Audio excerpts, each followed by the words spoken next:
એક બાજુ સરસ મજાનો વરસાદ આવતો હોય અને વાતાવરણમાં ઠંડક થઈ ગઈ હોય, અને બીજી બાજુ મકાઈ, સ્પ્રાઉટ્સ અને ગાજરના ગરમ ગરમ ઇન્સ્ટન્ટ ઢોકળા હોય તો ખાવાની જોરદાર મજા આવી જાય. અને આ મકાઈ તો બારે માસ મળતી હોય છે, એટલે મકાઈના ઢોકળા તો તમે અચાનક મહેમાન આવે ને ત્યારે પણ ઇન્સ્ટન્ટ બનાવી શકો અને બાળકોના લંચ બોક્સમાં પણ બનાવીને આપી શકો. અને બહુ ઇઝી છે. એકદમ સ્પોન્જી ઢોકળા આજે બનાવીશું, તો બનાવવાની શરૂઆત કરીશું. નમસ્કાર, હું કલ્પના અજય નાયક. મારા કિચનમાં આપ સૌનું સ્વાગત છે. સૌથી પહેલાં એક ચોપર લીધું છે. એની અંદર હાફ કપ જેટલા અમેરિકન મકાઈના દાણા છે, કાચા જ લીધા છે. અને એક નાનું ગાજર લઈશું કે જેની મેં છાલ ઉતારીને ધોઈ લીધી છે, તો એના ટુકડા કરી લઈએ થોડા મોટા. ત્યારબાદ 2 લીલા મરચાં તીખા છે એને ઉમેરીશું, અને એક મોળું મરચું છે એને થોડું કટ કરીને ઉમેરીએ. અને આ હાફ ટીસ્પૂન જેટલી આદુની પેસ્ટ છે. આને બદલે તમે 1 ઇંચ જેટલો આદુનો ટુકડો પણ લઈ શકો. અને આ 1/4 કપ જેટલા મગ મઠના સ્પ્રાઉટ્સ છે. હવે 1/4 કપ જેટલી કોથમીર ધોઈને લીધી છે. કુમળી દંડી પણ મેં સાથે રાખી છે. અને ચોપરનું ઢાંકણ બંધ કરીને એને થોડું બારીક રીતે ચોપ કરી લઈશું.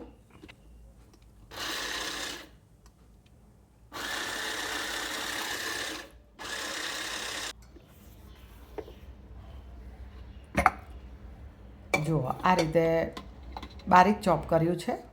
તો હવે એને એક સર્વિંગ બાઉલમાં લઈશું.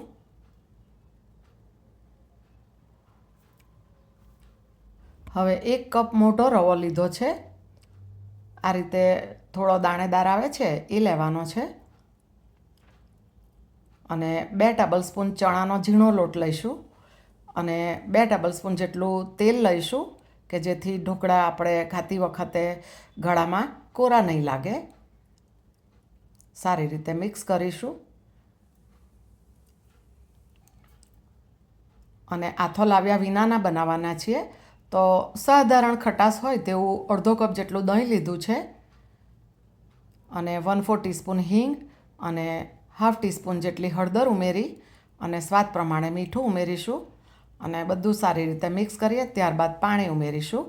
અને આ ઢોકળામાં વપરાયેલ તમામ ઇન્ગ્રેડિયન્ટ્સનું લિસ્ટ મેં ડિસ્ક્રિપ્શન બોક્સમાં આપી દીધું છે.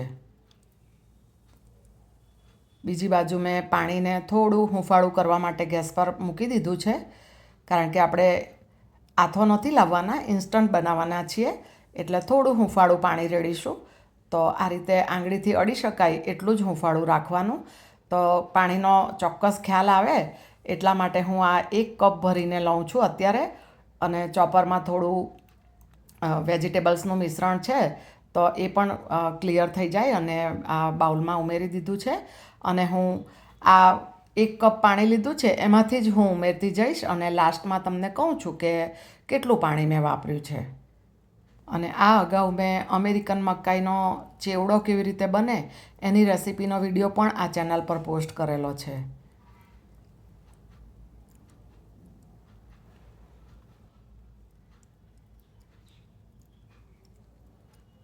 તો જુઓ, આ રીતનું મિશ્રણ તૈયાર કર્યું છે. અને જે પાણી વધ્યું છે 1/4 કપ જેટલું, એ હું અત્યારે આમ જ રાખું છું. 20 મિનિટનો રેસ્ટ આપીશું. અને 20 મિનિટ બાદ હવે જુઓ, મિશ્રણ થોડું ઘટ્ટ થયું છે. પાણી થોડું એબ્ઝોર્બ થયું છે, એટલે થોડા પાણીની જરૂર છે. તો અગાઉ 1 કપ લીધેલું એમાંથી 1/4 કપ બચેલું એમાંથી જ હું આ ફરીથી યુઝ કરું છું. અને ઢોકળાનું બેટર કેટલું કલરફુલ લાગે છે. જુઓ, ગાજરની થોડી થોડી કેસરી છાંટ છે, કોથમીરની ગ્રીન છાંટ છે, અને મકાઈ તથા સ્પ્રાઉટ્સ ઉમેર્યા છે, એટલે ખાતી વખતે થોડો ક્રંચ પણ આવશે. તો આ રીતનું મેં બેટર તૈયાર કર્યું છે. અને લગભગ 2 ટેબલસ્પૂન જેટલું પાણી બચ્યું છે. તો હવે જે પ્લેટમાં આપણે ઢોકળા બનાવવાના છીએ એને ઓઇલથી ગ્રીસ કરીને ઢોકળિયું પણ મેં બાજુના ગેસ પર ગરમ કરવા મૂકી દીધું છે. અને આ પ્લેટ પણ એની અંદર જ મૂકી દઈશું. ઢોકળાની થાળી મૂકતા પહેલાં ચોક્કસપણે ઢોકળિયાને ગરમ કરવા મૂકી દેવાનું. અને આટલા બેટરમાંથી એક નોર્મલ થાળી અને બીજી થોડી નાની થાળી જેટલા ઢોકળા થશે. તો મેં થોડું બેટર સાઈડ પર કાઢી લીધું છે. હાફ ટીસ્પૂન જેટલો ઈનો ઉમેરીશું અને 1/2 ટીસ્પૂન જેટલો લીંબુનો રસ લઈએ. અમેરિકન મકાઈમાં થોડી સ્વીટનેસ હોય છે, એટલે આ રીતે થોડું લીંબુ ઉમેરીએ તો સ્વાદ સરસ બેલેન્સ થઈ જશે. થોડું હાફ ટીસ્પૂન જેટલો મેં અંદર રહેવા દીધો હતો લીંબુનો રસ, એ પણ ઉમેરી દીધો છે, એટલે કે ટોટલ 1/2 ટીસ્પૂન જેટલો રસ ઉમેર્યો.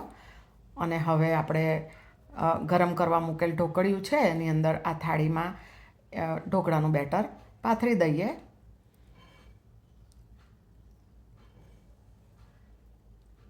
ઓહ, થાળી થોડી ઢળી ગઈ છે, તો મેં સરખી કરી દીધી આ રીતે. આવી અવનવી વાનગીનો વિડીયો જોવા માટે આ ચેનલને હજી તમે સબસ્ક્રાઈબ ના કરી હોય તો જલ્દી કરજો અને બેલ આઇકોન જરૂરથી પ્રેસ કરજો. ઉપરથી થોડું લાલ મરચુંનો પાવડર સ્પ્રિંકલ કરીશું અને ઢાંકણ ઢાંકીને ગેસની ફ્લેમને મીડિયમ રાખવાની અને 12થી 15 મિનિટ જેટલું એને સ્ટીમ કરી લઈએ. 15 મિનિટ બાદ હવે જોઈ લઈશું તો જુઓ ઢોકળા કેટલા સરસ ખીલી નીકળ્યા છે. સરસ ઢોકળા તૈયાર થઈ ગયા છે, તો એને 5 મિનિટ ઠંડી થવા દઈશું આ થાળીને. જો ઉપર સુધી આવી ગયા છે અને સરસ દેખાય છે ફૂલેલા. અને આ થોડું ઉપરથી તેલ ઉમેરીશું. તમે ચાહો તો ઉપરથી વઘાર પણ કરી શકો.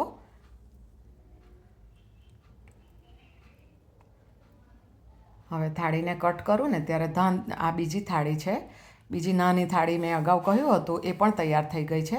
અને હું ઢોકળા કટ કરું ત્યારે ધ્યાનથી જોજો કે કેટલા સોફ્ટ બન્યા છે અને બનાવવાના પણ કેટલા ઇઝી છે એ તમે જોયું ને. તો હવે ઉપરથી થોડી કોથમીર મૂકીશું ગાર્નિશિંગ માટે અને ત્યારબાદ સર્વિંગ કરીએ. જુઓ કેટલા જાળીદાર ઢોકળા તૈયાર થઈ ગયા છે. હાથમાં લેતા જ લચી પડે એટલા સોફ્ટ છે. તો આ થયા મકાઈના સ્પ્રાઉટ્સના ગાજર ઉમેરીને બનાવેલ ચટપટા સ્વાદવાળા, આદુના સ્વાદવાળા, મરચાંના સ્વાદવાળા સરસ મજાના સ્પોન્જી એવા ઢોકળા. અને અગાઉ કહ્યું એમ વરસતા વરસાદમાં અથવા તો શિયાળાની મધુરી ઠંડીમાં અથવા તો મહેમાન આવવાના હોય અચાનક, ત્યારે પણ તમે બનાવી શકો. લંચ બોક્સમાં પણ બનાવી શકો, સાંજના નાસ્તા માટે પણ બનાવી શકો. તો આ રેસીપી તમને કેવી લાગી અને મકાઈમાંથી તમે કઈ વાનગી બનાવો છો તે મને ચોક્કસ જણાવજો. અને જુઓ અંદરથી પણ કેટલા સ્પોન્જી બન્યા છે. અને તમારું ધ્યાન રાખજો અને આવજો.